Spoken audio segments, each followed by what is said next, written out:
Hola. Buenos dias. My name is Adrian Rodriguez. My pronouns are he and him. I'm a member of the Worship Arts team and a member of the United San Joaquin team as well. Yay! So, yay! So as we begin our time together, we acknowledge that this Alluvial Avenue campus was built on the traditional homelands of the Yokuts people, the original and continued caretakers of this land. Whether we are in the physical sanctuary that sits upon this sacred land, whether we are comfortable at home on our online community, or joining together at a time of our choosing on YouTube or Facebook, please know that we are all welcome. This congregation in so many different places. We are welcome here no matter our primary or secondary language. Our welcome includes everyone, no matter our race or culture of origin. We are people of different ages, spiritual backgrounds, and religious beliefs.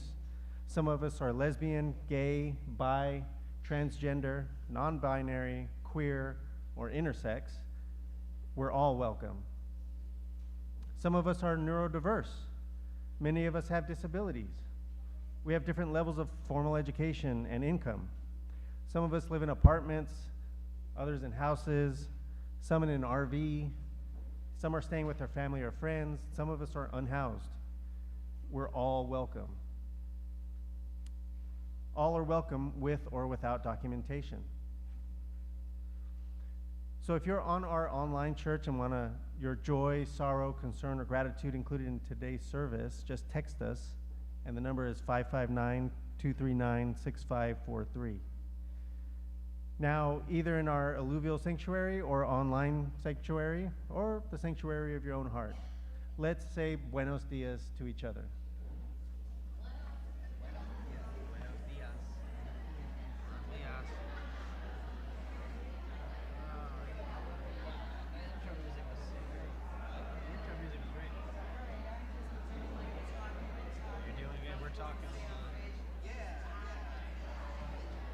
What's up, buddy? I don't know. Which one do you like? Okay. Yeah? Hello? Wow. That's cool. Nice. Really?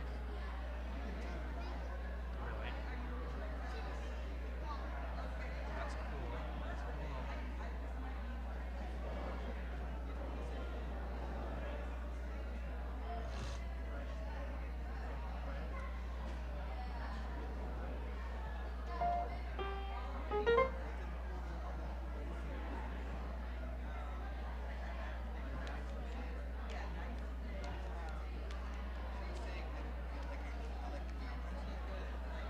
In Spanish? Oh.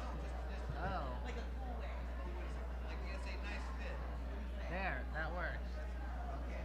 I don't know. I'm not cool. I'm not cool either. Uncool. That's me. Okay. Hi, guys.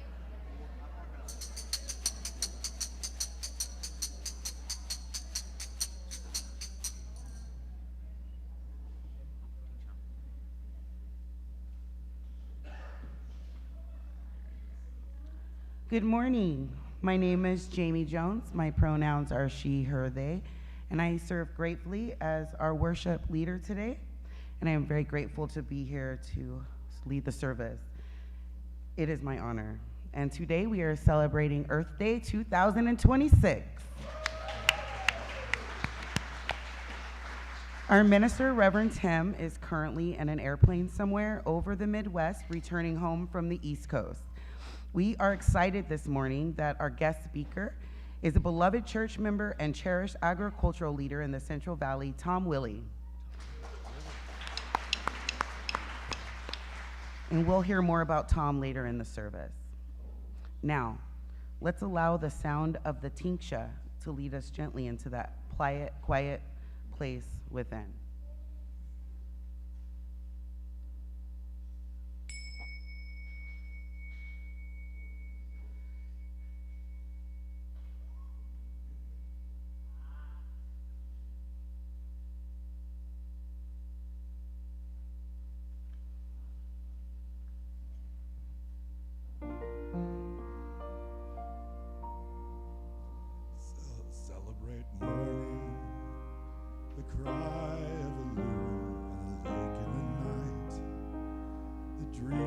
that are born in the dawn's early light celebrate morning,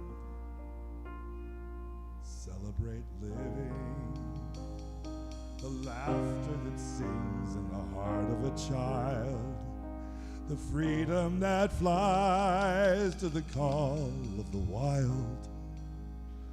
Celebrate living, celebrate evening, the stars that appear with the loss of the sun, whispering winds, we are one, we are one. 1, 2, 3, 4.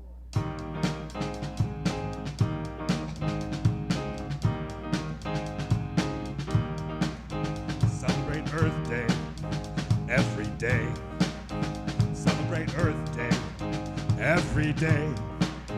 Celebrate land and sea. Celebrate you and me. Celebrate Earth Day every day.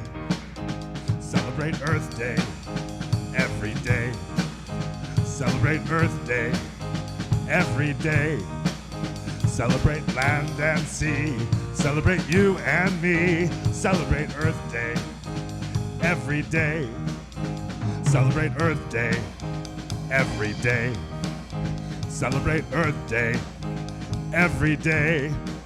Celebrate land and sea. Celebrate you and me. Celebrate Earth Day every day. Every day. Every day. Every day.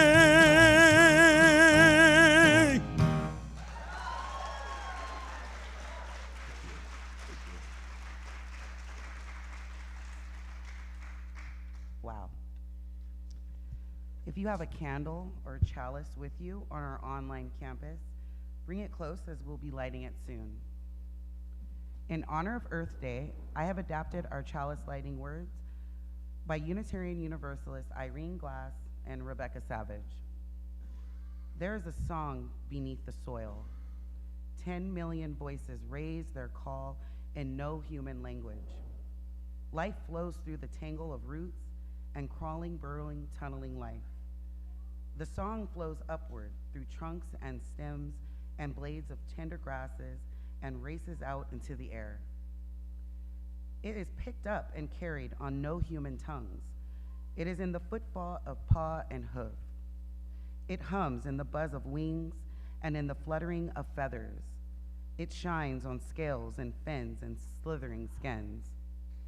And if we are quiet and pay attention, sometimes we remember that we are a part of the song as well, and we have notes to sing. Life with human beings on Earth is an experiment. What happens when humans forget that the life around them is a part and as a part of us? That these lives have no less inherent worthiness and dignity? How many more singers of the Earth song will go silent forever? Today, we are charged to remember, to know as we live together in community, we are also in community with the silently singing lives in the vast congregation of the earth as well. In the interdependent web of existence, it is not imaginary. It is as real as the heart beating within our chest. We are charged to do what we can to help those who cannot advocate with human language, who cannot call for help when they are suffering. We have a role to play in softening the blow of age of humans. We have a voice that can help shape the world to come. We are so charged in the name of the sacred song, the tapestry of life, of which we are all a part. Let us remember and then act. In that spirit, please light your chalice or candle at home. And Darcy, Dion, and Patty, will you please light the flame on our Alluvial Avenue chalice?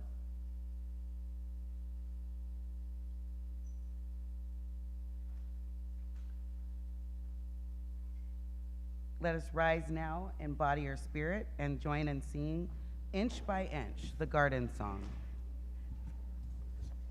1, 2, 3, 4. Inch by inch, row by row, gonna make this garden grow. All it takes is a rake and a hoe and a piece of fertile ground. Inch by inch, row by row, someone bless these seeds I sow. Someone warm them from below till the rain comes tumbling down. Pulling weeds and picking stones, we are made of dreams and bones. I feel the need to grow my own, 'cause the time is close at hand. Grain for grain, sun and rain, I'll find my way in nature's chain. I'll tune my body and my brain to the music of the land. Come on, inch by inch.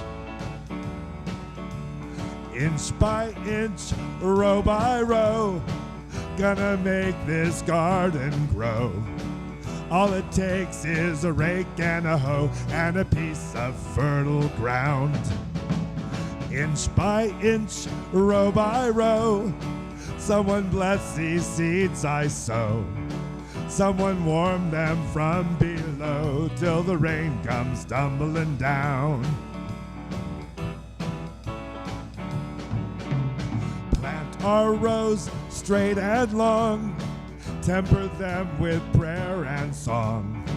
Mother Earth will keep you strong if you give her love and care.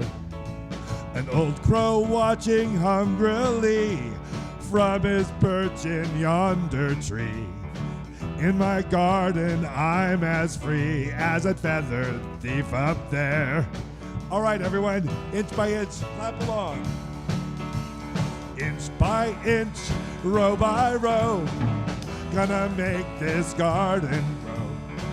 All it takes is a rake and a hoe and a piece of fertile ground. Inch by inch, row by row, someone bless these seeds I sow. Someone warm them from below, and the time comes tumbling down till the rain comes tumbling down.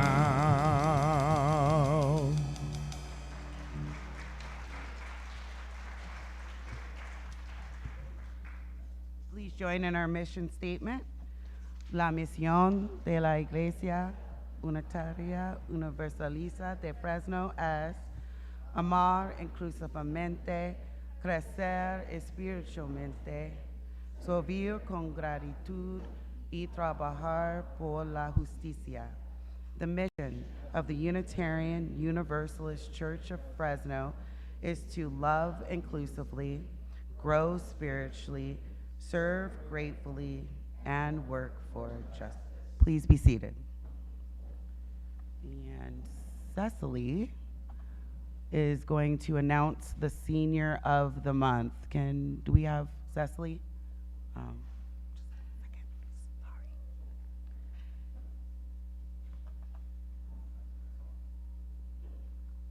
Here she comes.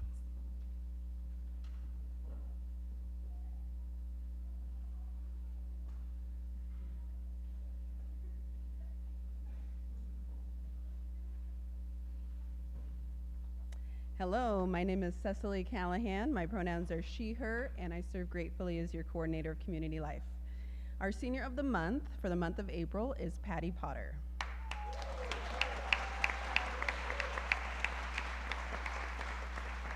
Patty has been a faithful member of our congregation for over 42 years.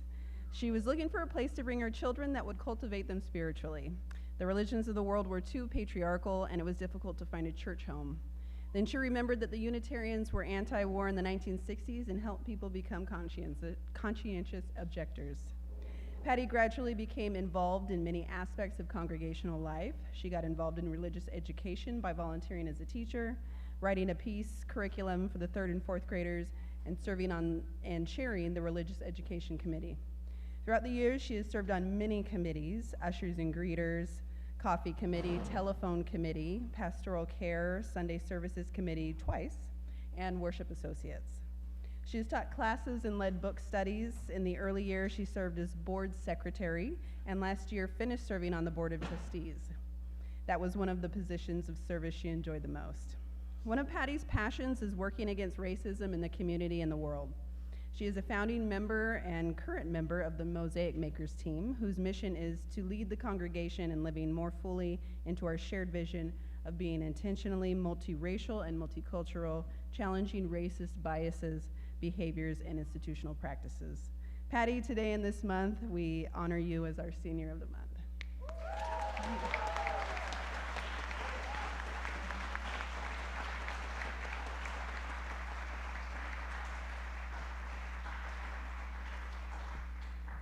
We love you, Patty.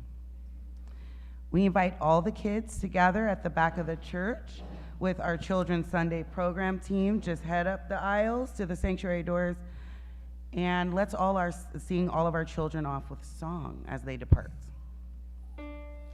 We hold you in our love as you go, as you go. May your heart be at peace as you go. To nurture the spark of your precious life. We hold you in our love as you go. We hold you in our love as you go, as you go. May your heart be at peace as you go.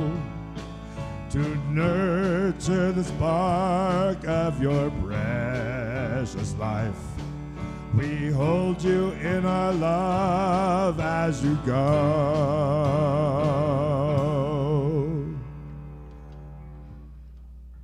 As we settle into a more quiet and still space, let's connect our breath as we together breathe in peace and we breathe out love. Again, we breathe in peace.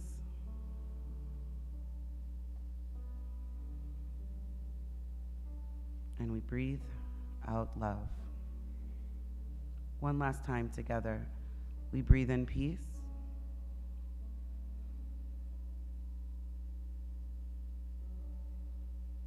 We breathe out love.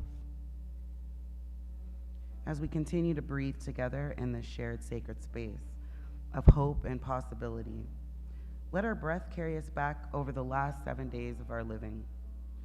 And as we breathe, we take a moment for reflection. Resting in this place of centeredness, I invite us to reflect on 2 gentle questions. In the last week, where did you see, hear, or experience possibility?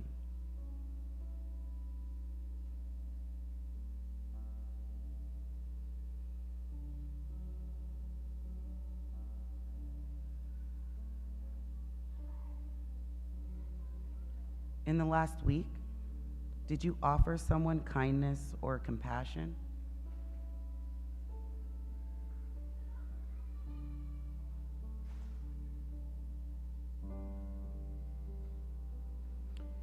As we entered the Alluvial Avenue Sanctuary this morning, some of us wrote down a joy, sorrow, concern, or gratitude on the small cards at the table by the doors. Those of us on our online campus were invited to share their joys and sorrows as well. Here's just some of what has been shared.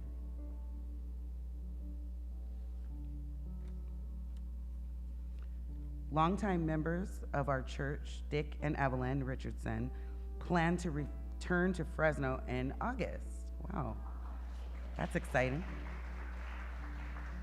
And Laura Radenoff has a gratitude and a joy. How wonderful the talent show last night was. Thank you to all the performers and organizers.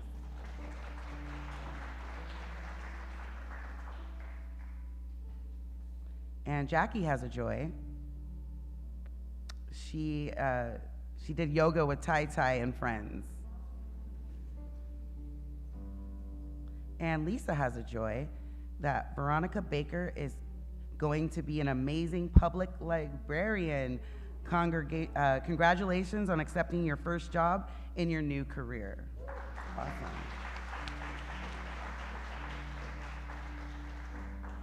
And church member Steve says that he cannot make it to the United San Joaquin on May 3rd. Raise your hand if you can attend on his behalf. He wants us to all try to raise our hand. Who's going? I'm going. And Deborah S., she wants us to please keep Bill in your thoughts. He has been transferred to UCSF Medical Center for a cardiac procedure on Tuesday. We have a sorrow that a good friend's mother is actively dying, and the joy of being surrounded by friends who truly love and care for each other.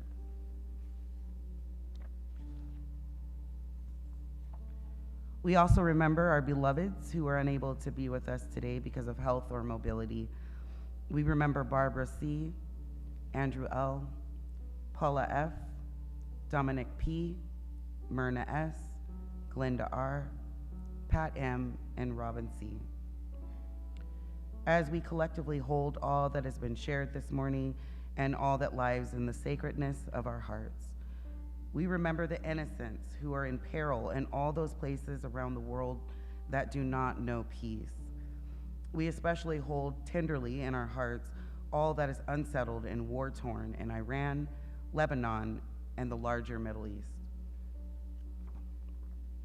For all that has been shared, for all that we hold in the silence of our hearts and minds, we light our candle of community.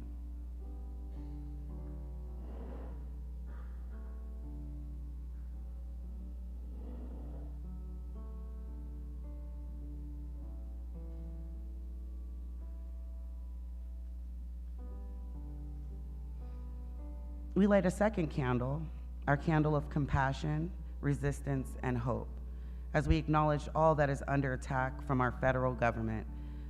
May we remember we are not alone, and that we find strength as well as we work with others.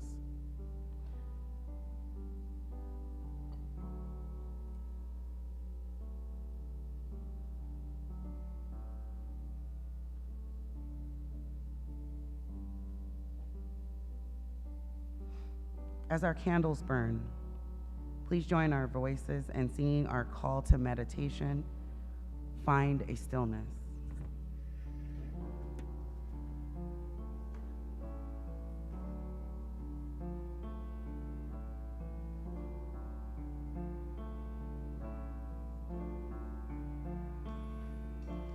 Find the stillness, hold the stillness, let the stillness carry me.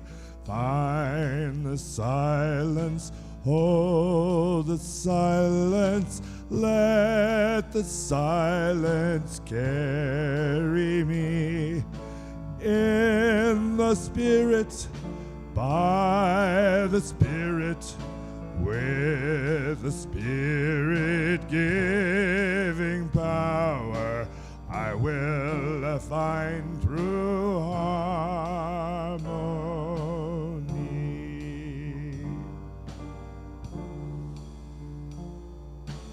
Busco calma, una calma que me venga a envolver. Silencio, tal silencio que me venga a envolver en el alma y por el alma, que me inspire muy adentro la armonía alcanzaré.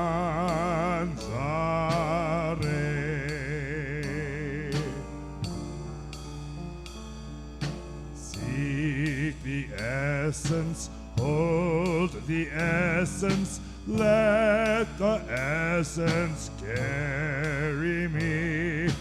Let me flower, help me flower, watch me flower, carry me. In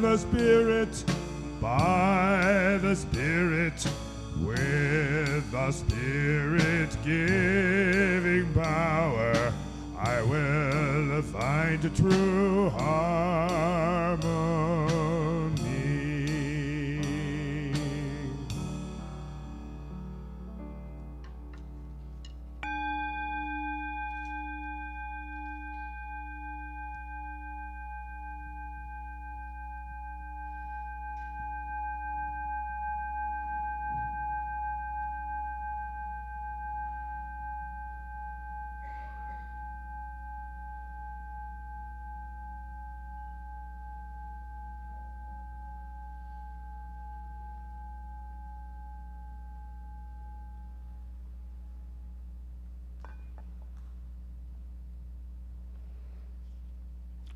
Our words of prayer and reflection are by Laura Horton Ludwig.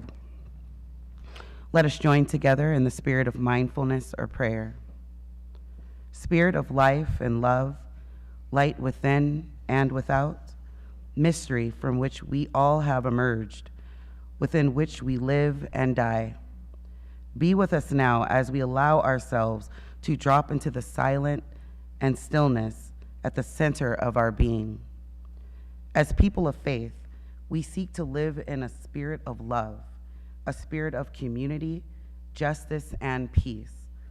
And yet, in so many corners of the world, both far and near, we see division and hate. If we look deep within ourselves, perhaps we will even find those shadow energies there too. We struggle to respond to our outer world and our inner dramas in ways that manifest love. At times, we may fear that love will not be strong enough. At times, we may question whether love is really at the root of all things in this world with so much struggle and suffering and discord. We may struggle to hold on to our faith in love, knowing that if all things come from one source that we proclaim, that source must somehow hold hate as well as love, violence as well as peace, evil as well as good.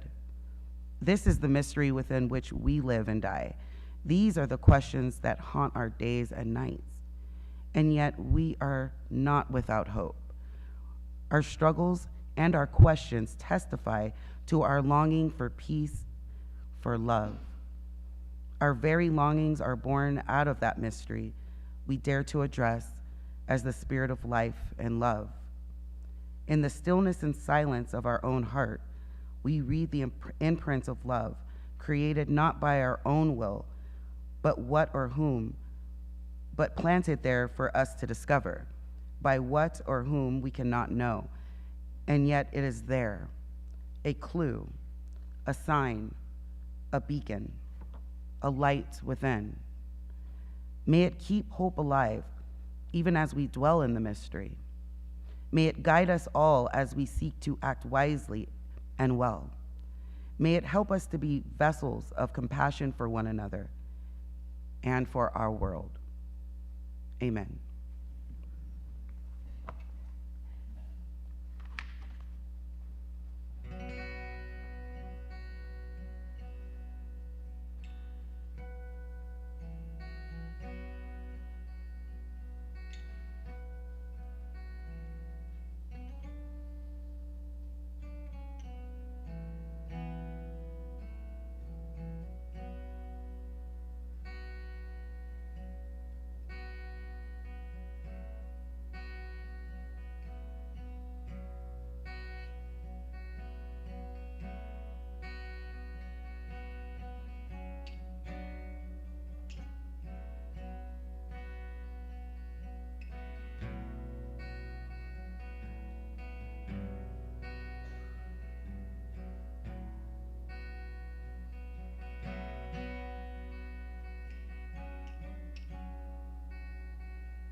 Our Valley by Philip Levine. We don't see the ocean, not ever. But in July and August, when the worst heat seems to rise from the hard clay of this valley, you could be walking through a fig orchard when suddenly the wind cools and for a moment you get a whiff of salt. And in that moment, you can almost believe something is waiting beyond the Pacheco Pass, something massive, irrational, and so powerful, even the mountains that rise east of here have no word for it. You probably think I'm nuts saying the mountains have no word for ocean, but if you live here, you begin to believe they know everything. They maintain that huge silence we think of as divine, a silence that grows in autumn when snow falls slowly between the pines and the wind dies to less than a whisper, and you can barely catch your breath because you're thrilled and terrified. You have to remember this isn't your land. It belongs to no one, like the sea you once lived beside and thought was yours. Remember the small boats that bobbed out as the waves rode in, and the men who carved a living from it only to find themselves carved down to nothing. Now you say this is home, so go ahead. Worship the mountains as they dissolve in dust. Wait on the wind. Catch a scent of salt. Call it our life. Oh. Please rise as you are willing or able and join in singing Blue Boat Home.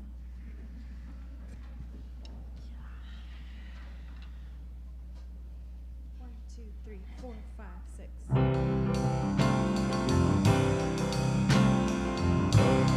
Below me I feel no motion, standing on these mountains and plains, far away from the rolling ocean.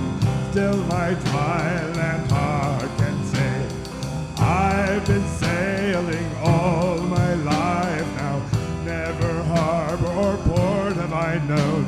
The wide universe is the ocean I travel, and the earth is my blue boat home. Sun, my sail, and moon, my rudder, as I ply the starry sea, leaning over the edge in wonder, casting questions into the deep. Drifting here with my ship's companions, all we kindred pilgrim souls, making our way by the lights of the heavens in our beautiful blue boat home. I give thanks to the waves upholding me, hail the great winds urging me on. Greet the infinite sea before me, sing the sky my sailor's song. I was born upon the fathoms, never harbor or port have I known. The wide universe is the ocean I travel, and the earth is my blue boat home.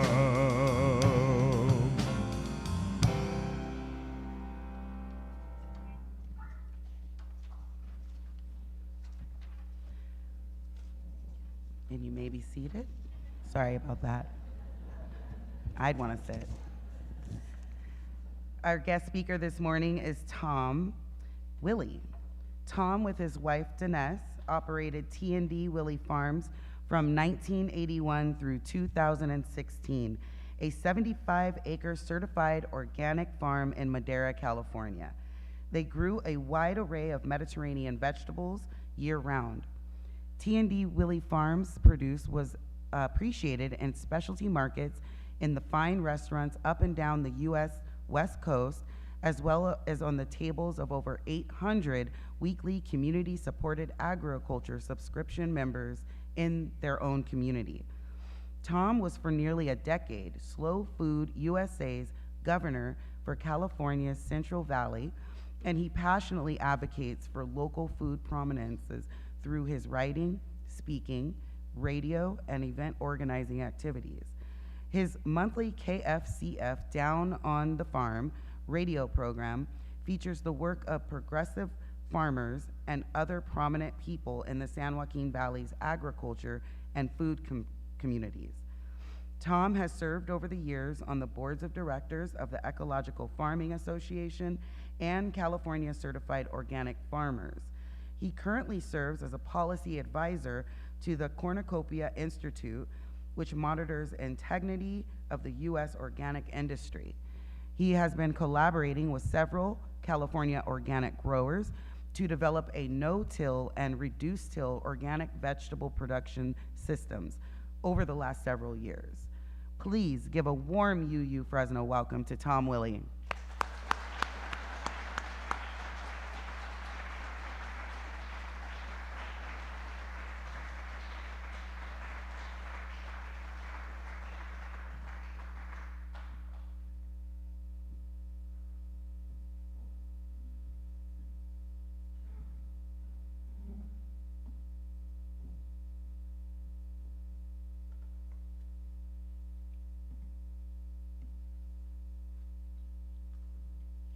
Good morning, everyone. Thanks for the invitation to address you again. Happens every 9 years. It's like a novena.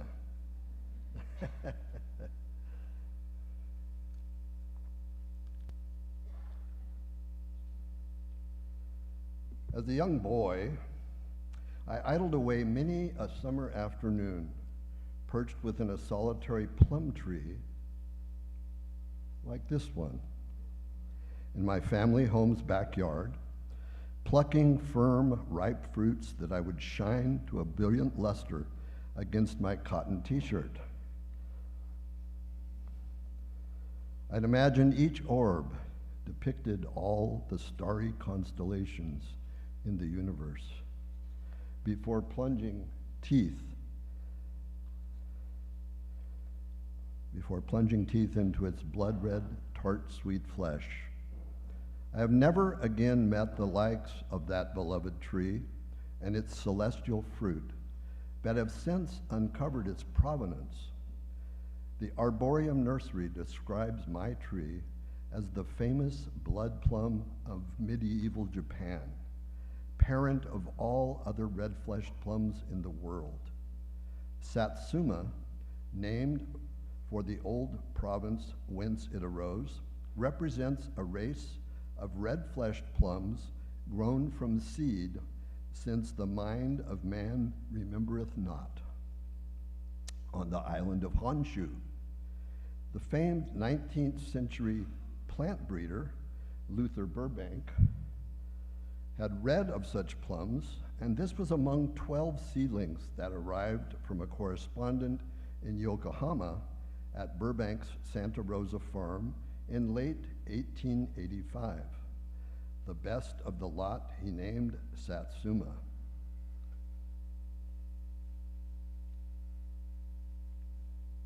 Oh, shoot. Sorry.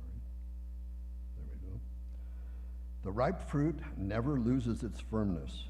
Juice is not abundant, but red-black in color, like no other fruit upon this earth. Its flavor is characteristic of all highly pigmented fruits, the anthocyan taste of red raspberry. My childhood suburban home, 10 miles east of downtown Los Angeles, stands several blocks south of the San Gabriel Mission, which figured centrally in our family's life, providing schooling and place of worship. Serving Mass at the old mission church's altar, I had little understanding of that outpost of Christian civilization's role in the introduction of agriculture into a world that had never known it, or the exploitation of a native population in doing so. I should have taken a clue from the convex mirror hanging on the sanctuary wall beside the altar that enabled a padre to surveil his congregation, to whom back was turned, ever alert to imminent attack. California, or Califia, when first encountered by Spanish conquistadores, was presumed to be an island. And in the 1940s, Carrie McWilliams was still describing the Golden State in part as an island on the land. Its high Sierra backbone and Pacific Ocean shoreline has effectively isolated California geographically, climatically, ecologically, and culturally ever since.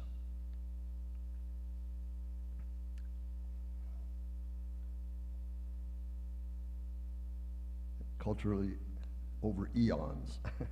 Though California was settled by humans some 13,000 years ago, it remained the only significant region on both North and South American continents where agriculture was not dominant at the time of Columbus's landing.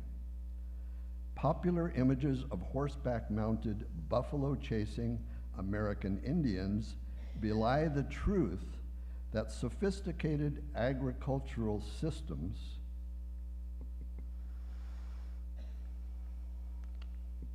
undergirded the existence of as many as 100 million indigenous people on 2 continents at the time of Europeans' first arrival. Systems that collapsed as never before encountered old world diseases rapidly decimated native populations by an estimated 90% within a century or less. Uniquely, native Californians had found no need to plant seeds. Over 13,000 years preceding Spanish colonization, their island on the land's mild climate and diverse geography generously provided ample plant and animal sustenance for 300,000 souls. Without resort to laborious farming or herding, for better or worse, my San Gabriel mission, established in 1771, served as the epicenter of cultivation and domesticated species introduction, earning the moniker Mother of California Agriculture. For its vast land holdings, production of more wheat than any other mission, as well as barley, corn, beans, peas, lentils, numerous fruits, and vineyards. The Padres' livestock herd numbered over 20,000 head. Of course, as a 10-year-old in 1958, all mission agriculture had been long swept away, replaced by the suburban tracts in which my family and some 2 million plus modern Angelinos enjoyed the post-war good life.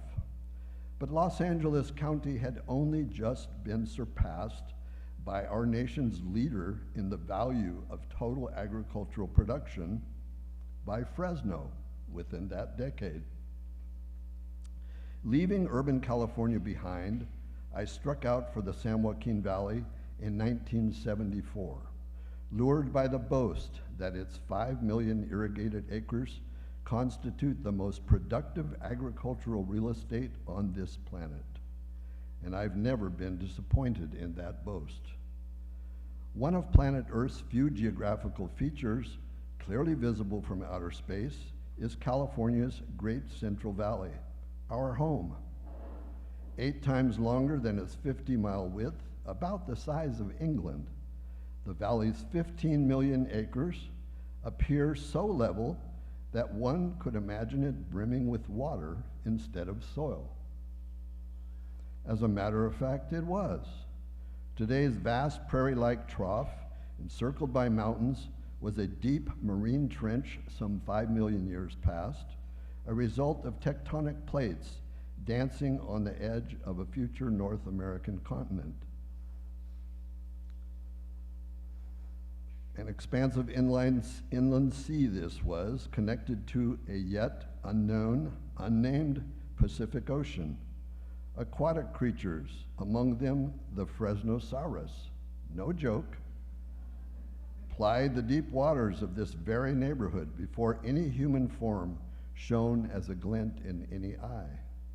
The massive tilted block of Earth's crust to our east, that we call the Sierra Nevada, did not sculpt Yosemite and Kings Canyon's granite cathedrals in a single try. At least one, if not two, precursors of our present Sierra were uplifted many millions of years ago. As seawater retreated, those ancient peaks eroded into sorted alluvium, refilling that marine trench with this deep, productive soil upon which we build our homes and from which we feed the world. What farmers hereabouts have long boasted upon as white ash soil is Hanford fine sandy loam, granitic material washed from the ancient Sierra and laid down along the Upper Kings and San Joaquin Rivers' broad alluvial fans. Well-drained, fertile Hanford soils drove our region's world-class reputations for raisins and stone fruit. But the San Joaquin Valley's west side is a totally different story when it comes to soil genesis. The endlessly forgiving Panoche loam that I farmed for Rinks Sano west of Firebaugh, fine-grained alluvium derived from Coast Range Cretaceous soft rock, is so natively fertile that farmers thereabouts claim it can make any dumbass appear to be an accomplished farmer. West Side corporate organizational style and scale, the farming that we mostly love to hate, is a devil that must be given its due for an immense productivity. Those world-class Panoche loams out-yield East Side soils 2-to-1. East Siders work all day for 2 bale cotton, while West Siders can enjoy a daily afternoon nap and harvest 4 bales. An accomplished East Side canning tomato farmer might make 35 ton, but average West Side farmers commonly harvest 70, and fields have been known to make 100. Facing hunger and severely limited in water supply, we'd be fools not to allocate precious irrigation to Panoche soils and let those white ash Hanfords lay fallow. Yet the contrast in the two regions' native water resources is just as stark as their soils, if not more so, but in reverse. The valley's east side, world-class freshwater aquifer and irrigation canals are fed by major California rivers that tumble from usually snow-packed Sierra Heights. The west side's watershed lacks any perennial stream, featuring seasonal creeks that might flash flood on a rare occasion, but on average deliver precious little freshwater inflow from the rain-shadowed side of our Coast Range's unremarkable elevations. The great east side aquifer is stingy with its west side neighbor, owing to a massive clay plug in the valley's trough that distinctly separates the two groundwater systems. Left to their own resources, west side farmers pump brackish water from much greater depths, slowly poisoning the crops and soil with salinity absorbed from ancient seabed deposits in which the groundwater pools. I had no reason to question chemically intensive methods that I'd been taught in Fresno State's classrooms or at the several farms on which I was subsequently employed, gaining valuable experience and working up the nerve to strike out on my own.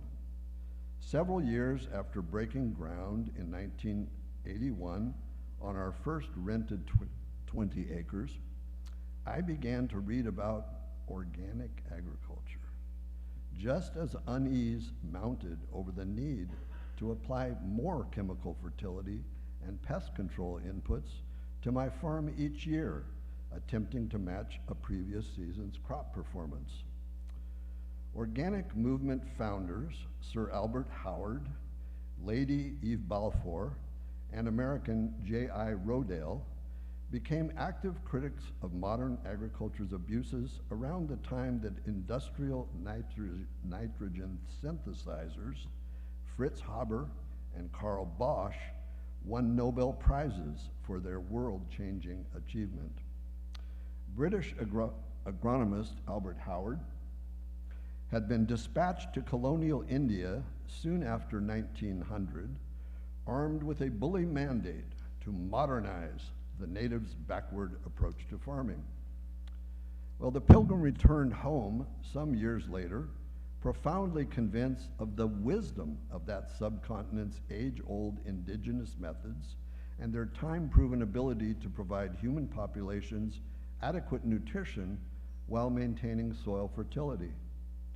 Henceforth, held in ridicule by the British establishment that he formerly represented, Howard spread his organic gospel to whomever he could interest. Composting, the essential practice learned in India, became Howard's mantra. Rodale, soon to be publisher of the storied Organic Gardening and Farming Monthly, relayed Sir Albert's drumbeat across the Atlantic. Rodale bankrolled the nascent California organic farming movement's original certification scheme in the late 1960s. The notion that biologically sponsored fertility can perform miracles in agriculture, akin to those that it has lavished on natural ecosystems for eons, is deeply embedded in our modern organic movement. Pioneering organic farmers schooled each other, groping in a climate of ignorance for many years. Leading agricultural universities refused Rodale's generous offers of funding to sponsor research, asserting that his money smelled of manure.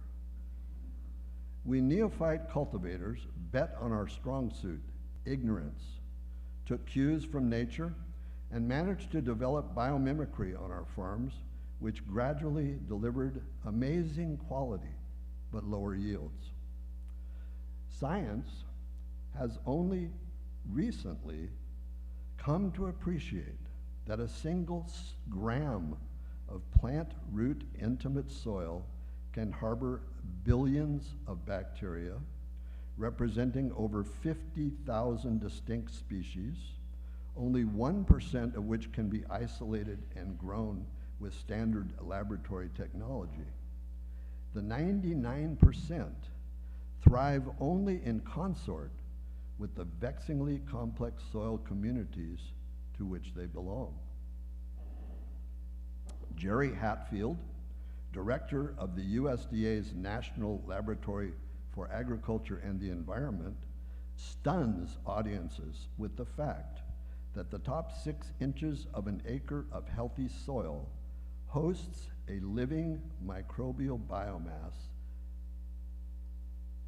equivalent in weight to a pair of adult elephants.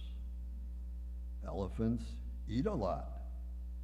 So who feeds all these microscopic pachyderms?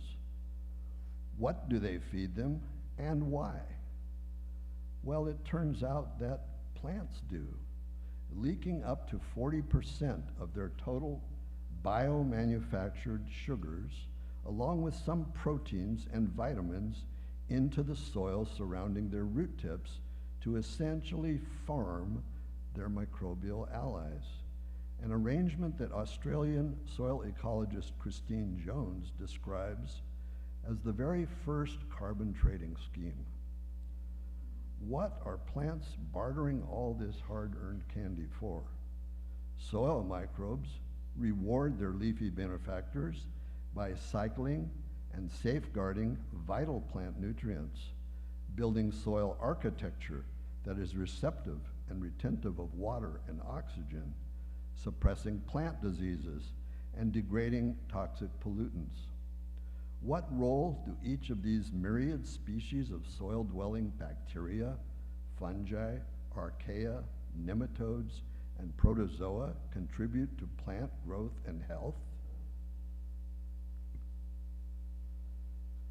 The short answer is we don't know. at least not much. Beyond a few key players, soil scientist Elaine Ingham observed, most are yet to be even classified, but almost all of these countless soil organisms are not only beneficial, but essential to the life-giving properties of soil. Freshly acquired knowledge tempts us to suggest that we've entered the microbiome age, since learning that our own bodies are colonized by near 40 trillion bacterial cells, a number exceeding those that we can claim as our own, making you and I more accurately described as ecosystems than as individuals. Our personal microbial menageries, though less diverse than soils and roots, is equally essential to human health and wellness, the rudimentary appreciation of which is being rapidly incorporated into medical practice. Though we once blind may now see, microbiomes have been about this collaborative business for a very long time. As the late revolutionary evolutionary biologist Lynn Margulis explains, the view of evolution as a chronic, bloody competition among individuals and species dissolves before the new view of continual cooperation, strong interaction, and mutual dependence among life forms. Life did not take over the globe by combat, but by networking. Life forms multiplied and complexified by co-opting others, not just by killing them. So carbon is the currency of exchange within the soil's biological food web. Plant leaves absorb carbon dioxide from the air, water through their roots, and employ the sun's radiant energy to make sugar. This photosynthetic miracle supplies the chemical energy that supplies virtually all life on Earth. Carbon has been getting a bad rap of late, quite undeservedly, though it might be otherwise somewhere else in a boundless universe. Carbon is the lattice work of life on this rocky planet. Atomic number 6's propensity for kickstarting life is colorfully described by Bill Bryson in A Short History of Nearly Everything. What sets the carbon atom apart is that it is shamelessly promiscuous. It is the party animal of the atomic world, latching onto many other atoms, including itself, and holding tight, forming molecular conga lines of hearty robustness, the very trick of nature necessary to build proteins and DNA. Well, Earth's carbon was forged deep within aging stars, much older than our sun, in a process called nucleosynthesis, a sort of alchemy by which hydrogen begets helium, then successively every other element on the periodic table. The life-enabling carbon thus born that found its way to our Goldilocks planet continuously cycles between 5 reservoirs: Earth's atmosphere, its biology, soil, which harbors 3 times more carbon than does our atmosphere, surface oceans, where carbon exchanges readily with the air above, and then ocean depths and beyond, where 99.9% of all carbon on Earth is sequestered, stores that only re-enter active reservoirs over millions of years. But of course that presumes we're not digging these up and burning them as fuel. Well, since the waning of the last ice age, humans have engaged in the dubious experiment of plowing soil and planting seeds rather than gathering food from the natural environment, as we had done rather successfully for 95% of our history as a species. As previously mentioned, the planet's soil harbors 3 times the quantity of carbon as does the atmosphere, with which it constantly exchanges. Today, between grazing and cropland, this agricultural enterprise now conscripts 50% of all the Earth's habitable land, serving the needs and desires of 8 billion people for comestibles. Plowing soil liberates its stored carbon to the atmosphere by superoxygenating the microbes living within.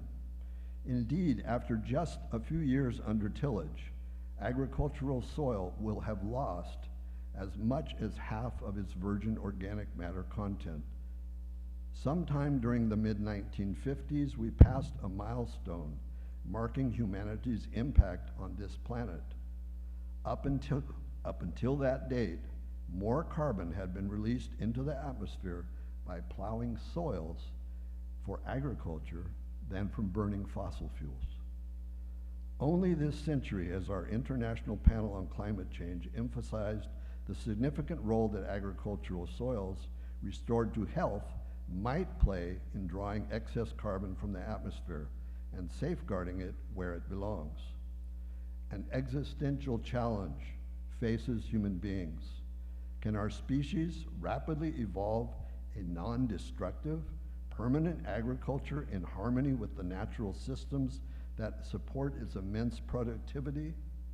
Well, Paul Harvey often reminded us, humanity, despite its artistic pretensions, its sophistication, and many accomplishments, owes its existence to a 6-inch layer of topsoil and the fact that it rains. Imagining my future in the brilliance of a plum 60 years ago, up in that backyard tree, a love affair with the soil in which it grew never occurred to me. This image was captured at Carl Sagan's suggestion by Voyager 1 on February 14, 1990, as that pioneering spacecraft left our planetary neighborhood for the fringes of our solar system. The space probe was about 4 billion miles distant when engineers turned it around for one last look at its home planet. And Sagan later wrote, "Look again at that dot. That's here. That's home. That's us.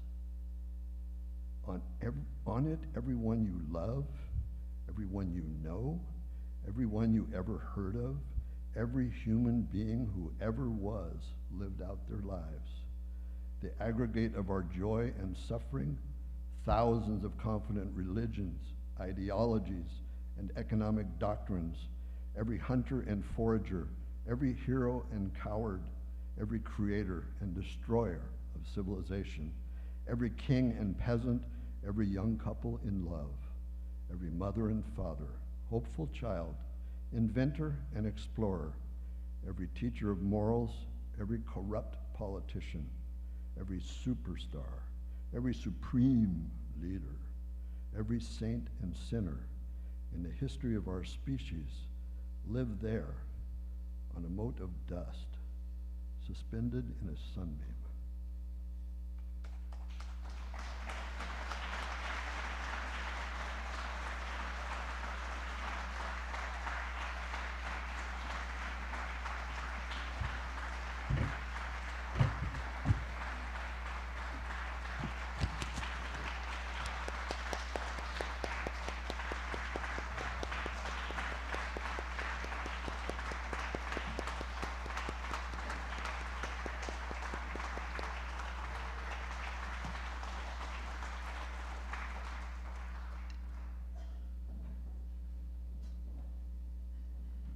One, two, three, four.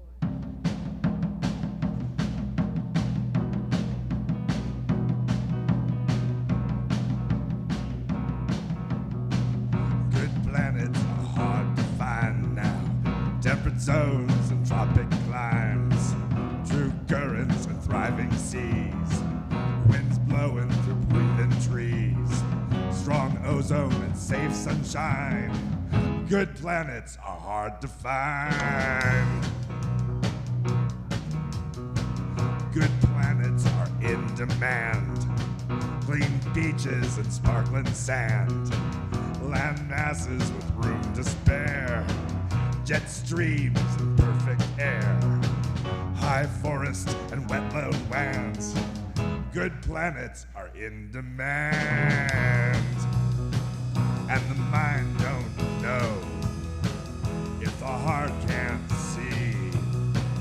Let the blind man go to his destiny.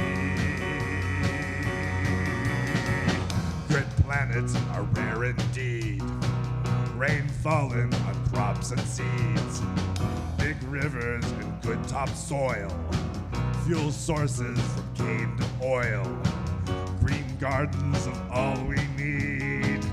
Good planets are rare indeed, and the mind don't know if the heart can't see.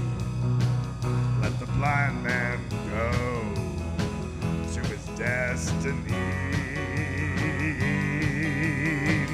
Good planets are scarce and few, earthworms and caribou, strong food chains and tasty meals, textiles and plants that heal, iron mountains and skies of blue. Good planets are scarce and few.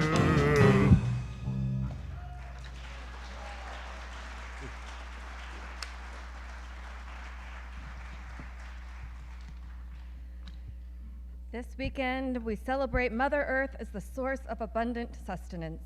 We are nourished in body and soul, ever mindful of how we treat Earth in return. As you are able and willing, please consider making a financial contribution to this church that honors and uplifts this blue boat we call home. In that spirit, let's say our words of offering as they appear on the screen in English and Spanish as you are comfortable or willing. If not us, then who? If not open hearts, then what? If not heal, then when? If not here, then where? If not generously, then how? If not us, then who? Si no somos nosotros, entonces ¿quién? Si no con corazones abiertos, entonces ¿qué? Si no es ahora, entonces ¿cuándo? Si no es aquí, entonces ¿dónde? Si no damos generosamente, entonces ¿cómo? Si no somos nosotros, entonces ¿quién? If this is your first or second time with us, please let the basket pass you by. Your being here today is your gift to us. You can make an electronic donation from your phone or from the comfort of your home. May this church continue to be worthy of the many forms of your gifts.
This was an awesome service. I want to give another good thanks to Tom, Lily.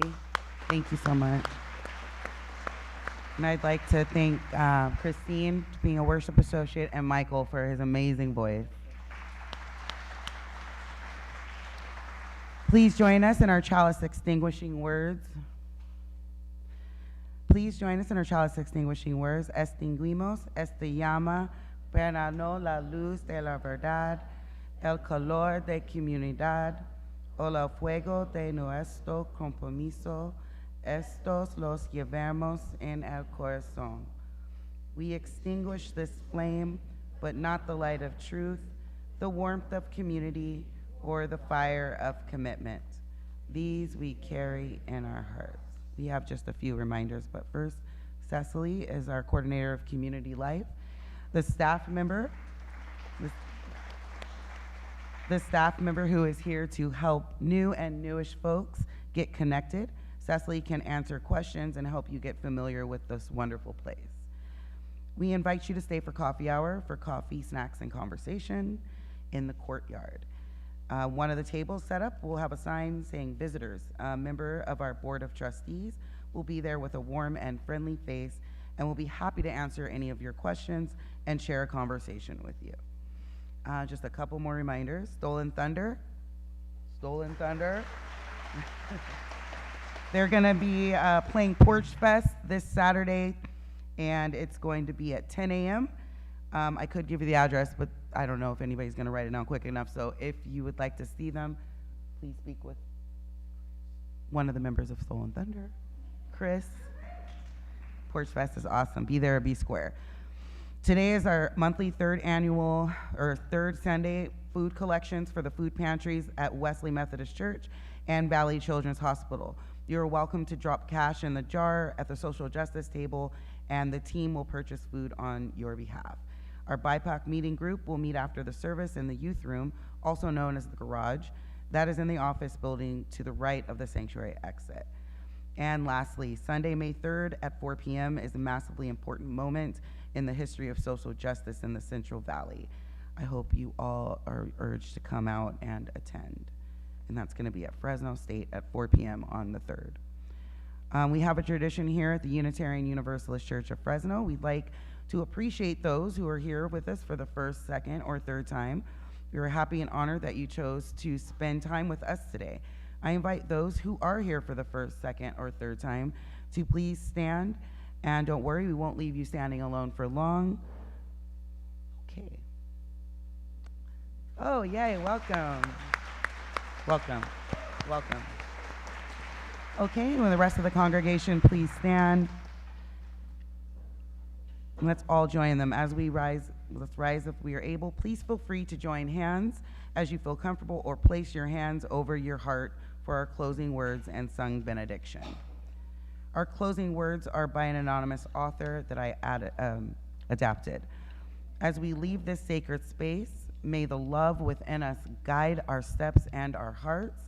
Let us carry forward the strength of this community, the courage to speak truth, and the hope that transformation is possible. In each breath we take, may we remember that the work of love and justice and healing is ours to continue, both here and beyond these walls. Go in peace with the light of this gathering to illuminate your way. May it be so. Blessed be. Amen.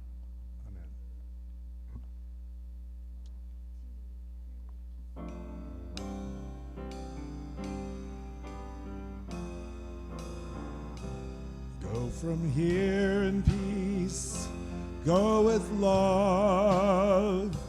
Go from here in peace, go with love. Go from here in peace, go with love. In love, go in peace.